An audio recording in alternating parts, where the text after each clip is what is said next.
Yeah. One taken by the Keswick Flood Action Group.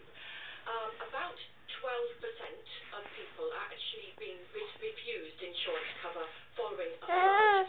And a good 50% of people are finding incredible increases on their premiums. And the average price increase is a staggering 556%. Right, so 6.5 times as dear. Obviously, general insurance, that's the Association of British Insurance.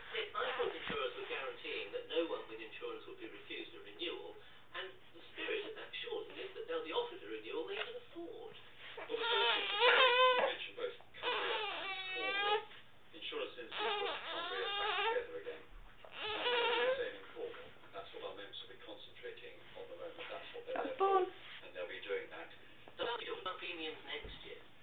Well, no one can say what's going to happen to premiums next year. The vast majority of people in this country will get insurance which is tied up with the buildings or contents insurance, and which will cover flooding. They can be reassured by that. But those are people who are not likely to be flooded. Once you've been flooded, your lot seem to say, sorry, it's going to cost you another 6 times as dear, Mary Donald says. No, they don't. Mary said that she's acknowledged she gets people at the sharp end. She gets the people who've got problems.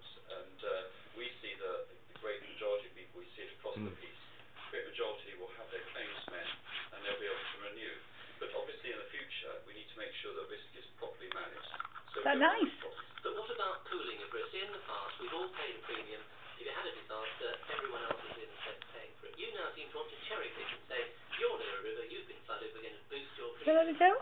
Insurers pool risk, Yeah. but you have to pay the price for the risk you bring to that pool. That's why young drivers pay a great deal more than you or I do.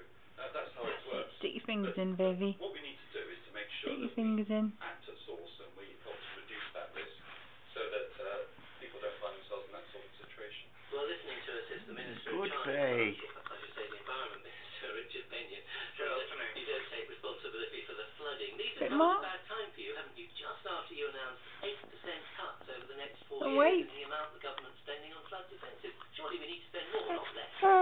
In the context of government spending, an 8% cut is really quite a good result. Yeah.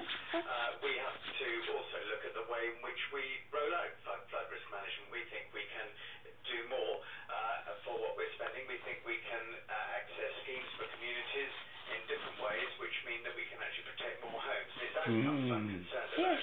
And so I think, particularly in the context of by the last government, they were cutting capital spending by 50%. I think this is actually not bad. Well, you said it was a cut, and we have to make clear. Let me ask you what you mean by these community solutions to flooding. Bit more. You all stand there with A bit more. sandbags. Now, Open there wide. are so many communities that need protection from flooding, and year after year they have been pushed down the list because they are overtaken by schemes that can access that can show a better return for money. And what we want to do is try and get some of these in the frame, and they may be able to access more funding through innovative use of through by unlocking regeneration, which means that business might contribute, or they might choose, as a scheme I was looking at yesterday, decided to do a levy on the basis of council tax. And that is